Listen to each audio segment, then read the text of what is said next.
thing we do with this basketball program, and I don't know if he's going to like me saying this, but there's.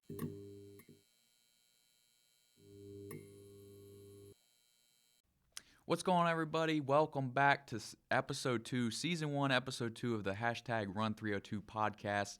Today's episode is the origin story. We're going to call it Origins, the background of our school, how our school came to be, how we came to be in our facility that we are in now, how our basketball program was started, how we started from Christian schools and we jumped up every year, and of course my background a little bit as well. Like I said, never about me, but I think it's important with everyone saying that I've never coached before and all those things to just go in and explain who's leading the program and why I'm capable of running the program, and I have the background to do it as well. So first thing is, let me introduce our head of school, Mr. Donald Porter. He's the head of school. He's been there from day one, and him and a select group of our board members, they were the ones who initially started Cross Christian Academy. And like I said from last week, it came from another school. And with that being said, let's kick it over to him, and he can give us a little background on that. Okay, it's a long story, but we're gonna shorten it up a little bit, kind of get you to the beginning. About 2011, we were all at another school and it had closed, and after that moment had came, we actually, believe it or not, met in a parking lot right afterwards, and a few of us got together and started the Cross Christian Academy. Got on the phone the next morning. Nazarene Church in Milford, awesome place. Pastor Art, great guy, said, "Yep, come on, stay here." Used some of the rooms, and there we were off. Next, probably 2 or 3 days, we were running. We got our books, got our school going. Had about maybe 20 kids. 20, I'm thinking, like I said, give or take a number, but I think it was around 20. Now, let me ask you this. Why were you guys compelled, you think, in that parking lot to say, this isn't over, we're not? Well, the easy answer for me, it was God. Okay. That's the easy answer for me. Yep. Believe it or not, my wife stood right out there next to me in the parking lot and said to Mr. Langford, and it was a weird statement, "You know what he's going to do." And Mr. Langford looked right at me and said, "We're going to try to keep this together, aren't we?" And I looked at him and said, "Yeah, I think that's where we're going to go." And that's where we went. The very next day I met with Pastor Art at the Nazarene Church, and he was all on board with me and said, "Yep, let's go." And then we went, and now here we are. All right, sounds good. So Talking to AJ. So like you said, it started with that. Guys were with 20 kids. So that was the first location. Then at some point, we ended up in Ellendale, Delaware. Yep. How did that come to pass? Once again, we were in Milford. We had a gracious donation of some land.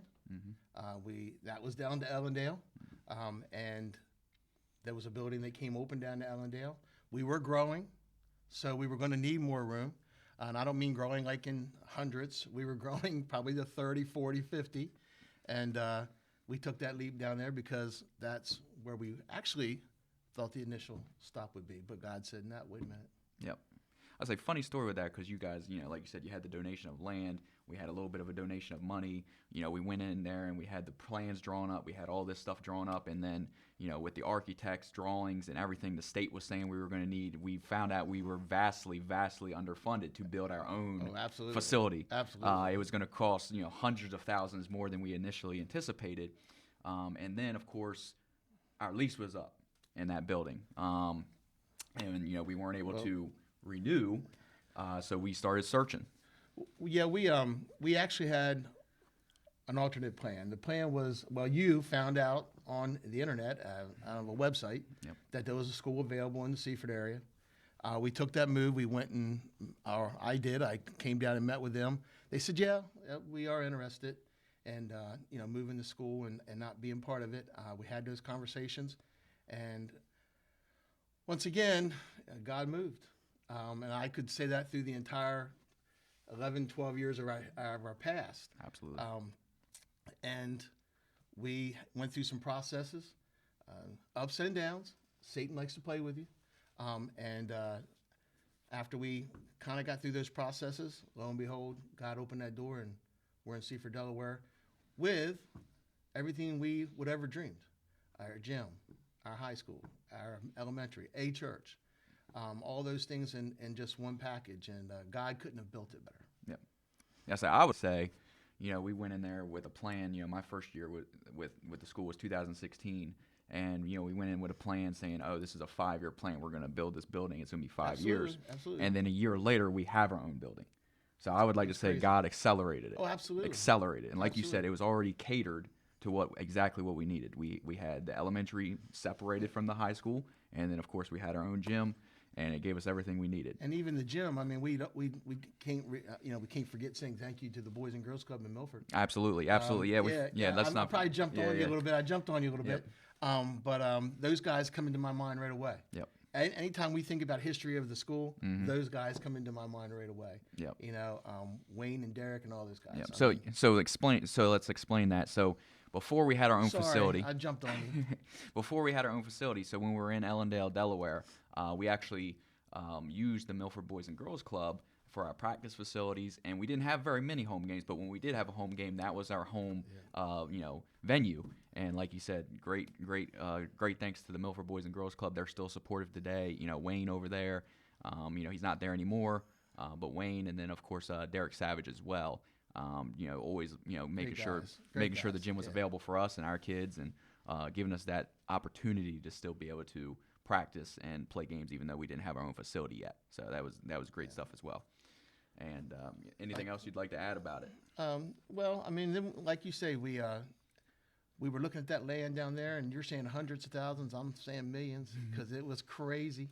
And God just said, no. Yep. Well, we got a different plan for you. It's already built. Let's go figure it out. And lo and behold, like I said, you're looking at a website, and what, you gave me a call? Yeah, so it was like, hey, Don. The story with that is it got close to the point where we didn't know where we were going to be. Like, our lease was literally up in about a month, and we had no place to go. Yeah, I mean, really. there's a story in that too, but there's a story in that too. Jeff was great while we were there. Yep. But for some reason, I don't know why. We'd like to say, God. We'd like to say God pulled us there, but I couldn't sleep. So honest to God, I was looking online on my computer on loopnet.com, the commercial website. Yep. And it was about 1:30, 2 o'clock in the morning.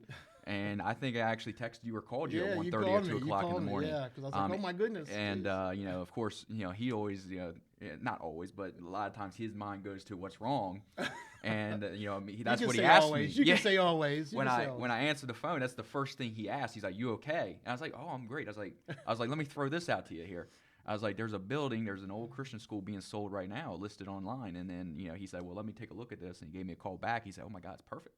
He's like, I got to go down there. I'm going to go down there tomorrow. And, the rest is history, as they like to say. Yeah. So, that's, like you said, God, all the way through from what 2011 all the way to today. Yep, exactly. I mean, so what looked like an ending was really just the beginning. It was, what looked like an Absolutely. ending, what looked like a Absolutely. bummer to a lot of those parents in that parking lot, ended up growing into something even more. Absolutely. And so that's kind of our story of how the school itself came to be. We're going to go ahead and take a little bit of a break here, give you guys one of our sponsors, and when we come back, we're going to talk about how the basketball program came to be, where it started. Again, humbling beginnings. Again, God following us all the way there, and then where it is today.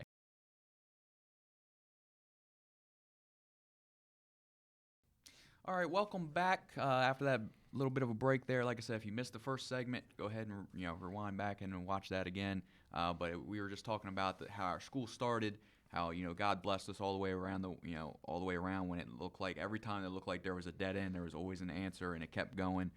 So now we want to talk about the basketball program. It came from very, very humbling beginnings.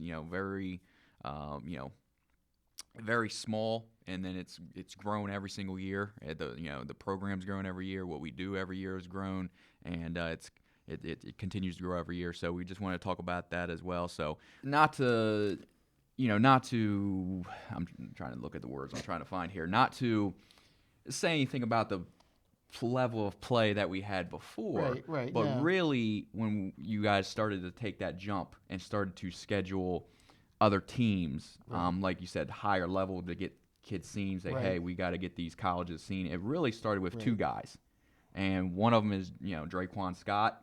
Yeah. Dre, and he played here. He scored 2,000 points here. And the other one was, Tyrese Lothar and, Tyreek Lothar. Tyreek. Yeah, Ty. Sorry. No, it's Ty. Got it confused. We It's have Ty. Tyrese Ty, Fortune, yeah, and it's then Ty. Tyreek Lothar. But yeah, so it started with Dre Yeah. and Tyreek, who also scored. He scored 1,000 points here. Dre scored 2,000 points here. And when they came to our school in middle school, that's kind of when you saw their level of ability. That's Yeah. when you said you had to do things a little bit differently. Yeah, we had some help. Yeah. With some of the schedule that we played. Mm-hmm. It once again, God moved. Something happened, and when it did happen, we went to a different direction. And that direction was, let's go. Once again, we thought we hit a wall. Yep. Boom, door opened. Yep. Door opened, and now we're sitting in all the different states that we play in. Yep. And like you say, what a great thing it was. And I don't know other way to put it, but I don't want to say, oh, it was a miracle. It absolutely was a massive thing, because if someone hadn't have done what they did, Mm-hmm. we'd have never looked to go further out. Yep. And at that moment, I mean, it hurts when someone does things that you don't think they're going to do. They do it, and then bam, we turn around and, it opened. I mean, unbelievable. Opened the door, and God knew what was going to happen. Yep. Like the Bible says, you go through the valley. Yep. We went through it, and now we're on top of the mountain. Yep. Let's just keep on going. I'll say absolutely, and like you said before I got here, in 2016, you guys had played, were playing some public schools in New Jersey. Here and there. Yeah, Hadn't here and beaten there. any of them. No. I remember 2000. It was more of just go have fun. Yeah. I remember 2016. My first year here, we beat Riverside for the first time. We beat Life Center Academy for the first time. We hung with Doane for the first time. And then the following year, we beat Doane for the first time. Don't say that. You got to be careful. He might, might upset the board, the head of board there. But anyway, yeah. So like I said, every year we've kind of progressed this thing. Right. And then then of course last year the schedule really blew up last year.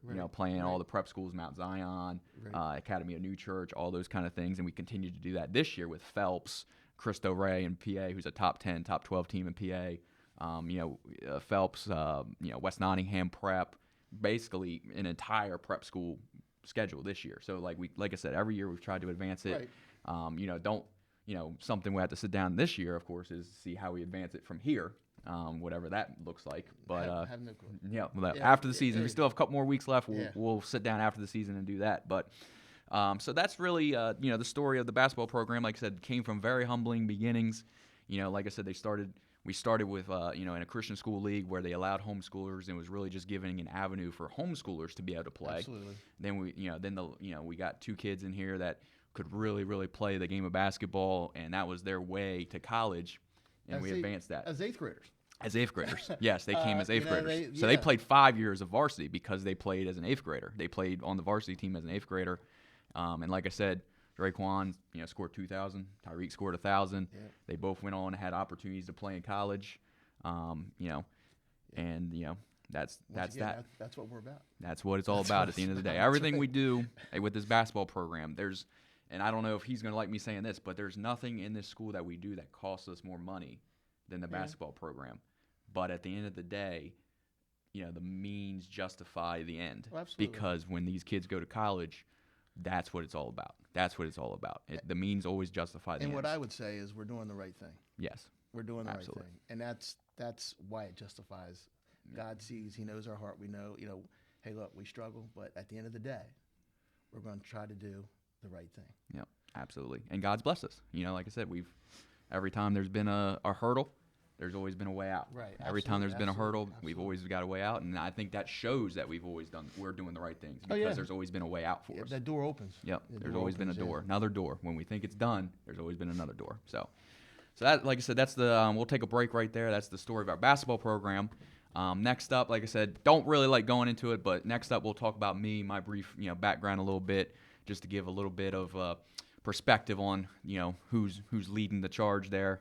Like I said, never about me. It's always about them, players first program, like I always say. But I think it's important to give a little bit of a background on myself as well. So we'll take a pause there and give you our sponsors.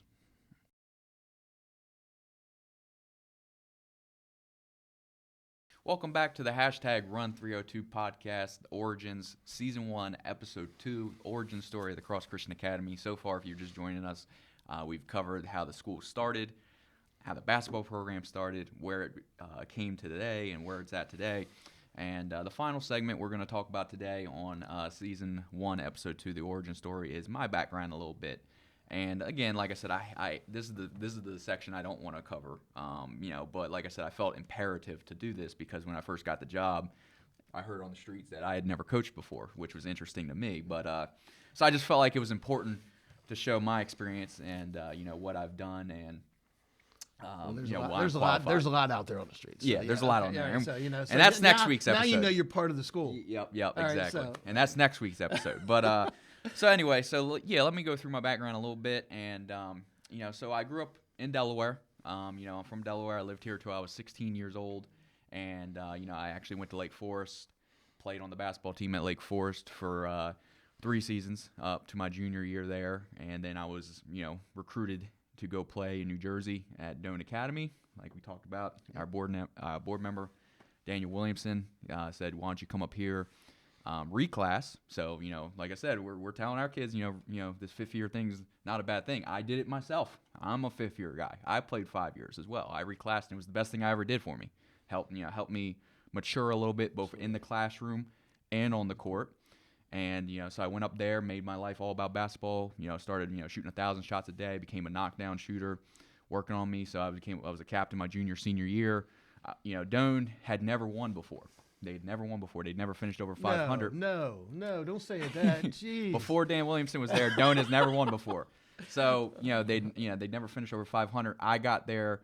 And we had the best season in school history my first year there. Second year, again, we finished over 500. He's had 12 straight seasons of 500, of finishing over 500 now. And, I went there, played there 2 years, ended up going to DeVry University, playing Division II JUCO. Didn't play a lot, played about 2 to 5 minutes a night. If I hit shots, I stayed in longer. If I didn't hit shots, I came out sooner. So that's kind of, that's the role of being a shooter off the bench. Yep. You hit shots, you stay longer, and you don't, you come out. Very simple job. I knew what my job was, and I did it to the best of my abilities. But after those 2 years, my body, I played so hard. I took charges. I dove on the floor. I played so hard every night. My body started breaking down, and I decided, I'm just going to finish my bachelor's degree and call it a day. So, furthermore, I go into life. I'm a used car dealer, making pretty good money at 23 years old. Then this opportunity came up. And I had a rough patch in my life where, like I said, I was making good money. I had a good, house, had good cars, all that stuff, but there was something missing. Like I don't know. He knows, I'm sure. He knows what I'm talking about. I don't know if anyone listening can relate to this. But there's a point where, everything's going good in your life, but for some reason, you're not fulfilled. You don't feel like you're doing what you're supposed to do. There's some part of you deep down and you're like, I'm just not that happy, even though I've got all this. I'm not where I'm supposed to be. I'm not where I'm meant to be. And I remember there was a night I was at the gym, and I was driving back after work, and I said to God, and I was like, which is weird, because at the time, I wasn't a big talk to God kind of guy at the time. And I just looked up, and I was driving home, turned the music down. It was a heartfelt moment. I was like, listen, if this is the life I'm meant to have, then give me that sign. Or if I'm meant to do something else, give me that sign as well. And I always knew I wanted to coach basketball. But at the time, I was dating somebody that wouldn't allow it. So literally 2 days after that car ride home and that conversation I had with God on the way home, I got the call from Dan Williamson, who was, at the time a board member here. Now he's the head of board. And, he obviously knew him. And said that Cross Christian was looking for a head coaching job, and it's mine if I want it. And, the rest is history. I was didn't even think about it. I said, done. Packed up my life in New Jersey, came down here for the first time, 2016, 2018, won 16 games the first year, won 20 games the second year, won the Mid-East Regional Christian School Tournament my second year, and Dre, Tyreek, Sean, yeah. Taj, they all had chances to play in college. Had another kid that had a chance to play at Paul Smith's University, decided just to stay and take local courses at Del State, Nothing wrong with that, but he had the option. And, that kind of was that. And then, for immature reasons, I'm always a guy who, you work on yourself and all that stuff, and you be open to things, for immature reasons, and not realizing what I realize now about coaching jobs and how hard they are to get. And there's no such thing as a perfect coaching job. No such thing. You have to make it great. Come on, you're close. Come on. You have to make it great where you're at. And I left. I went back to an academy where I played, and I was an assistant coach there for 3 years. In my time there as the assistant coach, we won a state championship. The first year, we were the runner-up, lost by 8 in the state championship the second year. And then that third year, we joined the public school league, and we won 20 games. So then I got a head coaching job at Bordentown, a public school up there. And, I thought I did a pretty good job, taking over a team that was 1-15 and winning 4 games the second year and being in, competition every single time. We lost 8 games by 5 points or less, went into overtime 3 times, couldn't finish, but we were competitive every single game, and kind of got backdoored, the politics of public school basketball and coaching and all that kind of stuff. Kind of got backdoored by the JV coach a little bit, and then things happened. And this came available in August, and I decided, let's go back home and be back close to my parents, be back close, and let's run this thing back, and like I said, come back a little bit more mature, come back a little bit more understanding about how hard coaching jobs are to get, and how you have to make it perfect. Like I said, there's no such thing as a perfect coaching job. You have to make it perfect. You're the one that has to build it. You're the one that has to make it big. Like I said, make it big where your feet are planted, and keep building your own program. So, that's kind of the story behind me. Coming back, like I said, couldn't be more happy to be back completely. Like I said, God moved because, I'm happier here than I was at, the public school I was at. I'm just dealing with the politics I had to deal with every day coaching at public school. So, it worked out the way it was supposed to work out. No questions about it. And now I'm sitting here, and, we're a couple months away from 5 guys going on and playing in college and, changing their lives. So that's the most important thing. So, that's what it's all about. Like I said, that's the means justify the ends all day. Absolutely. And, is there anything you want to add before we wrap this thing up? I mean, what we all have to remember is that we're all going to fall short. We're all human. He died on the cross because he knew that. That was that simple. And, we just got to learn from those mistakes and move on. We all make them. We all make them. And we've just got to pick up that next day and get better. And that's what we ask for our kids to do. We know they're going to fall short. We know they're going to make mistakes in life. But you got to learn from that and get better the next day. No different than your basketball team. Let's go practice. Mm-hmm. Let's practice life and just get better. Yep, absolutely. And that's pretty much where we are. We love huge. Yep.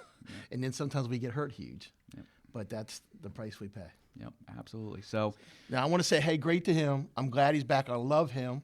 Love him to death.